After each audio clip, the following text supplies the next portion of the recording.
कहानी है शिरडी की। हाँ, साईं बाबा की शिरडी की है। बात तब की जब बाबा की ख्याति चारों ओर फैलने लगी थी। बाबा की महिमा जानने के बाद हजारों लोग उनसे प्रतिदिन मिलने आते। इन हजारों लोगों में एक ब्राह्मण ऐसा था जो बाबा का दर्शन किए बिना भोजन नहीं करता था, चाहे कितनी भी देर हो जाए, और अक्सर उसका नंबर आता तब तक रात हो जाती। इसीलिए वो सिर्फ रात का ही खाना खा पाता। बाबा को उस पर दया आई, सो एक दिन बाबा ने उससे कहा कि तुम यहाँ मत आया करो, बल्कि मैं ही तुमसे जहाँ रहते हो वहीं आ जाया करूँगा। वो खुश हो गया ये जानकर कि बाबा खुद उसके घर आएंगे, तो मैं उनके साथ ही खाना खाऊंगा।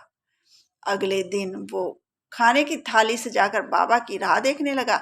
बाबा तो नहीं आए, लेकिन एक कुत्ता सारा समय उसे परेशान करता रहा और बार बार उस थाली को खाने की कोशिश करता रहा।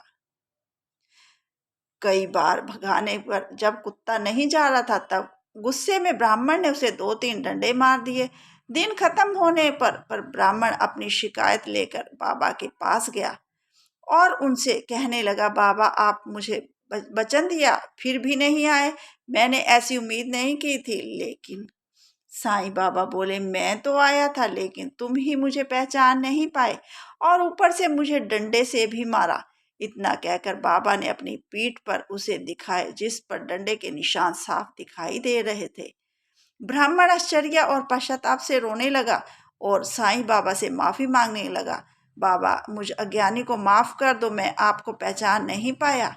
ब्राह्मण साईं की मिन्नतें करते हुए बोला, बाबा मुझे बस एक और मौका दो, इस बार मैं आपको निराश नहीं करूंगा। बाबा भी उसकी बात मानते हुए बोले, ठीक है, मैं आऊंगा। ब्राह्मण खुश होकर अपने घर लौट आया। अगले दिन फिर से थाली सजाकर वो बाबा का इंतजार करने लगा। इस बार वो किसी कुत्ते को अपने द्वार पर आने की बाट जो रहा था, लेकिन उस दिन पता नहीं क्यों उसे एक भी कुत्ता दिखाई नहीं दिया। दोपहर हो गई, कुत्ता तो नहीं आया, पर एक बड़ा ही गंदा, कोई कई दिनों से नहाया ही न हो और जिसके शरीर से काफी अंतर पर भी बदबू हो गई हो, भिखारी आया। भिखारी उससे थाली में पड़ा खाना मांगने लगा, पर ब्राह्मण ने उसे खाना देने से मना कर दिया और कहा वहां से जाने के लिए कहा। भिखारी थोड़ी देर वहां खड़े रहने के बाद चला गया। एक और दिन खत्म हो गया और ब्राह्मण फिर से साईं बाबा के दरबार में पहुंचा और बोला, सच बताना, इस बार आप नहीं आए ना? आपको कोई और दूसरा फकीर मिल गया? बाबा बोले, मैं आया था और खुद तुमसे वो भोजन भी मांग रहा था, लेकिन तुमने फिर भी मुझे बिना खिलाए ही लौटा दिया। ब्राह्मण ने दिमाग पर थोड़ा जोर दिया तो उसे समझ आया कि वो भिखारी भी बाबा थे। अपनी मूर्खता का पता चलने पर वह बाबा के आगे फूट फूट कर रोने लगा और एक बार फिर बाबा से अपने घर आने के लिए कहा।